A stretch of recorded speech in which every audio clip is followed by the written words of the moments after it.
Hey everyone, welcome back to Guide with Samuel. Worried about malware or harmful software affecting your browser? Chrome has a built-in tool to help scan for threats. Here's how to run a safety check and keep your browsing secure.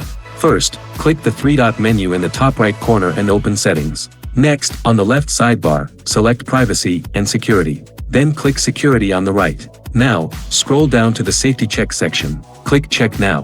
Chrome will automatically scan for harmful extensions, compromised passwords, outdated browser versions, risky site permissions. Finally, review the results. If any issues are found, follow the prompts to resolve them, like removing a suspicious extension or updating your passwords. Pro tip: for a deeper scan, use a dedicated antivirus program alongside Chrome's safety check. And always avoid downloading files from untrusted sites. If this helped you browse with confidence, feel free to like this video and subscribe to Guide with Samuel for more essential tech tips. Thanks for watching.